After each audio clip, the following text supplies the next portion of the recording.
King Comics presents Big Baby, Volume 1, Issues 1 to 13, 204 pages of story and art. King Comics also presents Star Crasher one-shot, 32 pages, cosmic sci-fi surrealist adventure.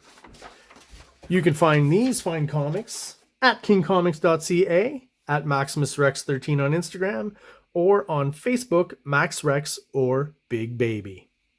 Hey everybody, what's going on? Hope you're having a great day. I am Maximus Rex, and this is Big Baby Reviews. Today we are looking at Batman 402, dated August 1986. Why are we looking at this issue? Well, the concept, at least for the first few weeks of reviews, is to look at comics that inspired me to want to become a comic book artist, illustrator, cartoonist. And the reason this one is here is because this is the first comic book I can actually consciously remember.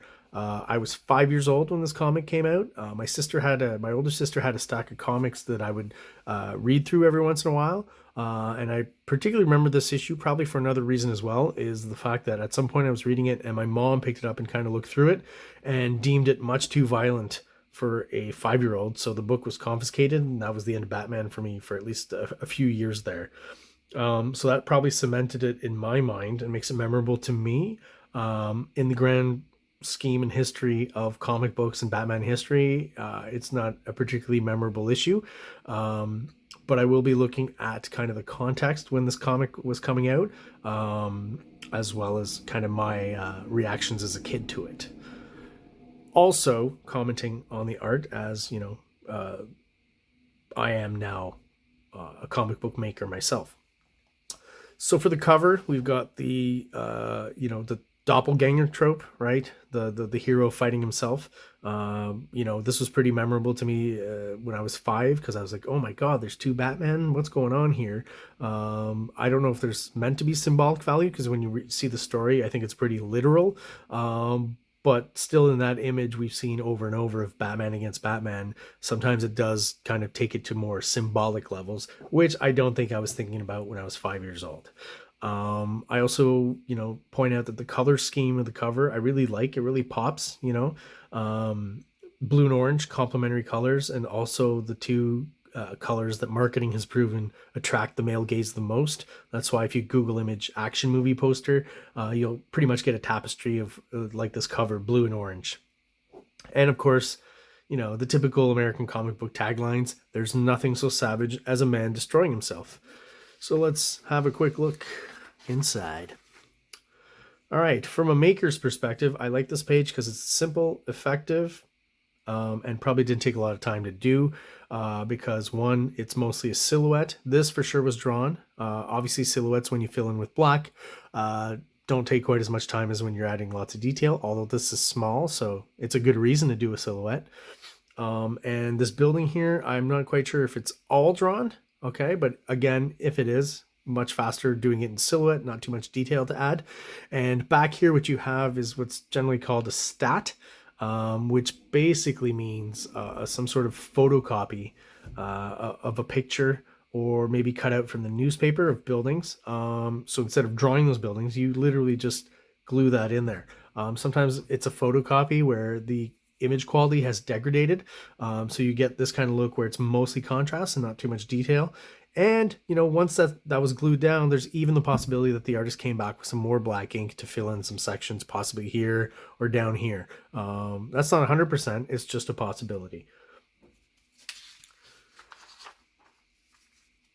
So I do like the colors overall. They're flat, simple, and super effective.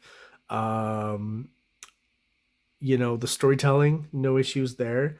We do get a bit of the Starlin face that we'll get, and I'll mention more throughout the comic. I just find that Starlin tends to struggle with facial proportions, where characters' actual eyes, nose, and mouth will move around and change shape and proportion from one image to the next, right? So not saying, I do think he's a pretty competent artist overall. That's maybe one area in which he doesn't shine. But there's some good stuff here for sure. What I really appreciate in this double page spread is this shot here, right? Where basically, Batman kind of comes in at this point and interrupts, whatever's going on here and kind of, tilts this guy's world. So, that visual cue of the horizon line that's been tilted to say that things now are off, or at least, there's some element of danger or harm here. Also, like in this image, the color hold for the buildings in the back. So instead of it being in black ink, they've been turned blue.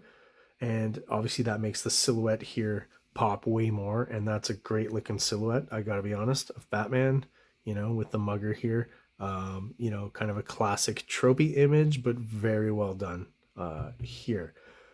As a kid, yeah, definitely thought it was pretty violent. Okay, for me at that point to see Batman or in a Batman comic, this level of violence here, which again I would say now is tame. The silhouette, few teeth flying out as mentioned in the dialogue.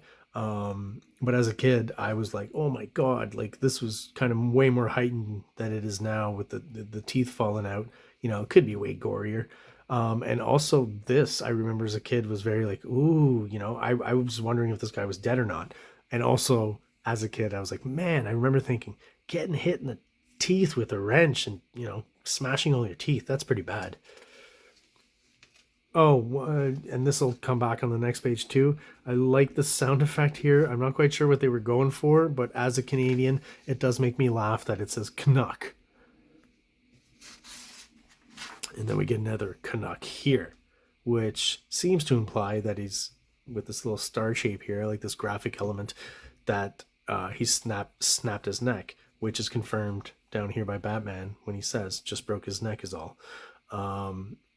I really do appreciate the use of just simple red here, which I tend to think is to symbolize, this level of extreme violence of that Batman's displaying right here that he doesn't usually display, right? So again, as a kid, seeing Batman break someone's neck, that was very striking, memorable.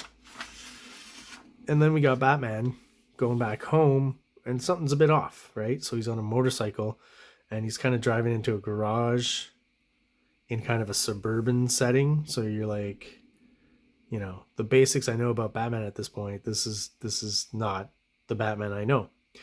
And here, taking off the cowl, we get a gentleman with blonde hair. So right away, something's off, and that's probably not Bruce Wayne. So what's going on here?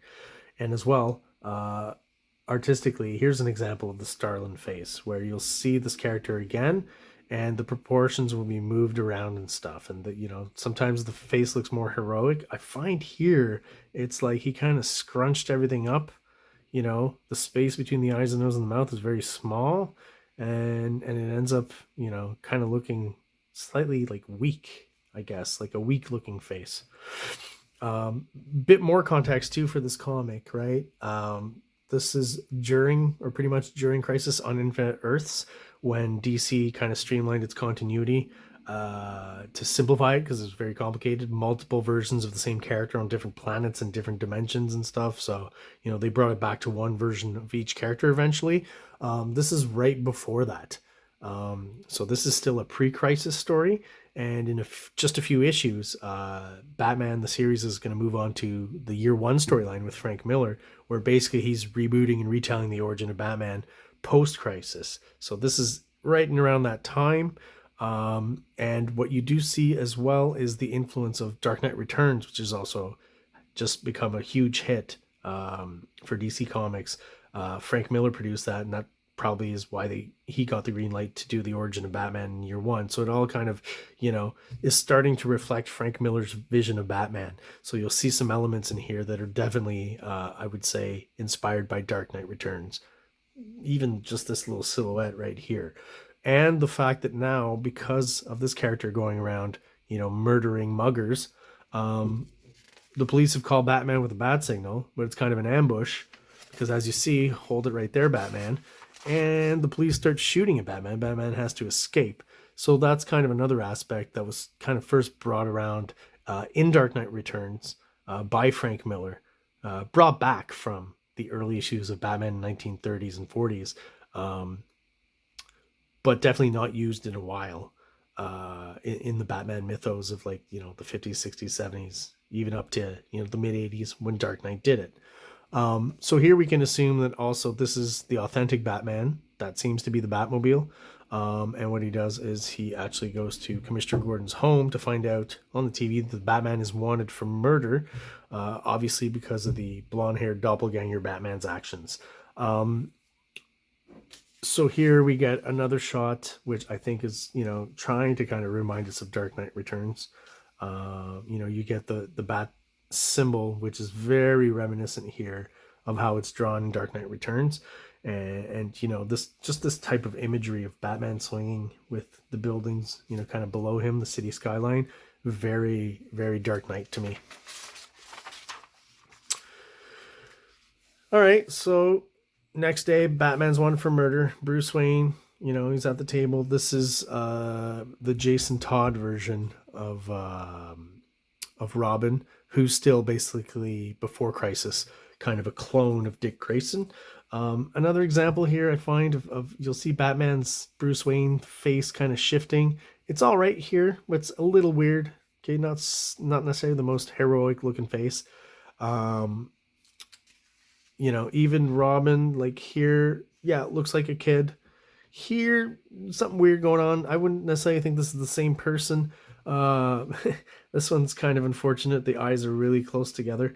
So it reminds me of almost of Preacher. And Inbreeding, and that's, if you've read Preacher, you know what I'm talking about. If you haven't read Preacher, then go check it out. It's a great series.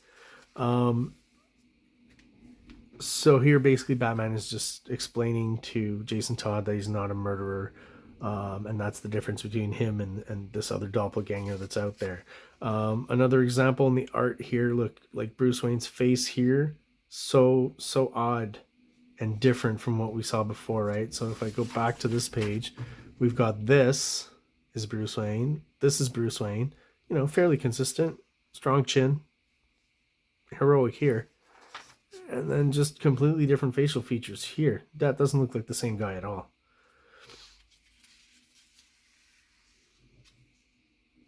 So Alfred informs them, I'm afraid we've struck a dead end.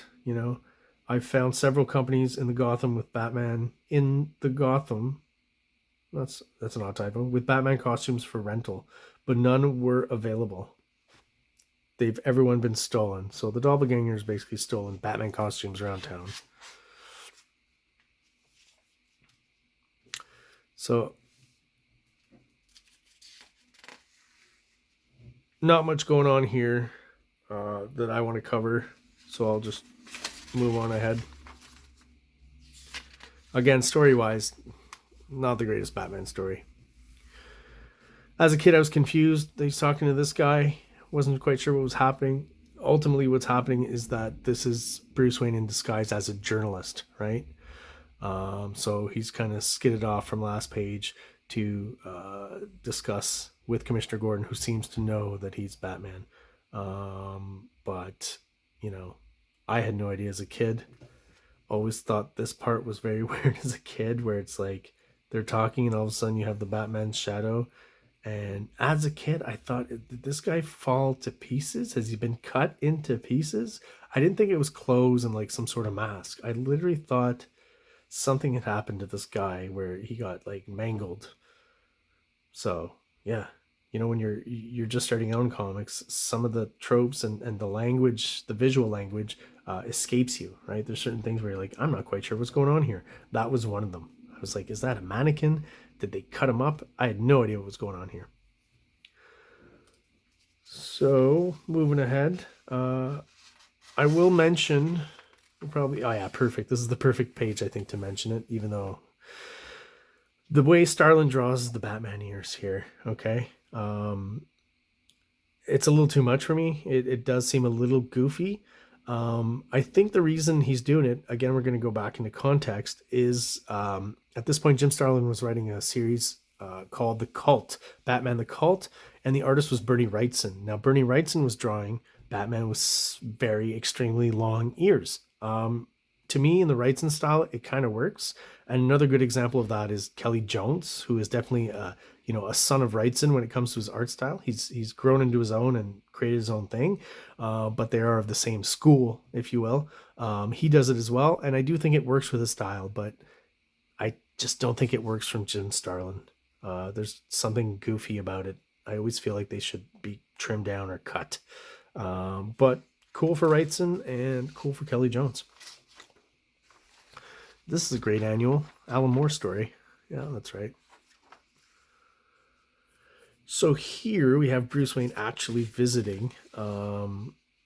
He's found his address somehow, and he's visiting the address of the doppelganger Batman, and basically is greeted by his mother, and she calls him son. Hello, son.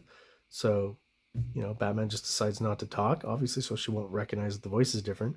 But she basically explains to Bruce Wayne Batman why doppelganger Batman is the way he is, and what's going on, basically. So he goes in the room, discovers, the classic trope of the obsessed person, pinning articles everywhere on the walls. This has to be from 70s cop movies. I think that's kind of where it originated. So more talk with Commissioner Gordon here. Not anything particularly interesting.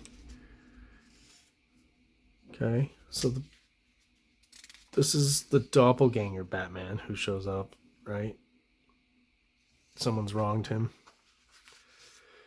And again, is this Dark Knight inspired? I don't know, but it's definitely close to that scene where one of the mutants is being held, at the top of a building by Batman. This Batman lets him go, though. So obviously, this guy is possibly toast. But then real Batman shows up, catches him. There's something about this design here that I really like. The buildings are...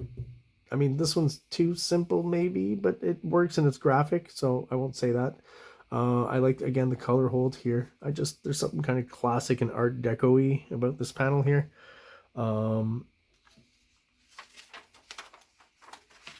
What I do remember here is that, this guy gets saved by Batman, and he's like, thank you, and Batman's just giving him shit. He's like, yeah, you're scum, and, I only saved you so you wouldn't die, but, how does he say? I didn't drop you, but I almost wish I had. Saving your life is the most disgusting thing I've done in a long time. That's actually not a bad line. Okay, and then Doppelganger Batman comes on in. Okay, and obviously a battle ensues.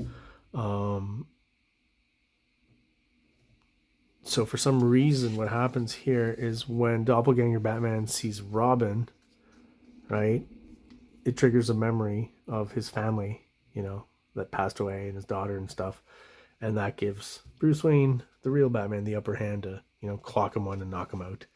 And that is basically how the issue ends, with a quick kind of, moralistic view on the situation that I'm not going to go through.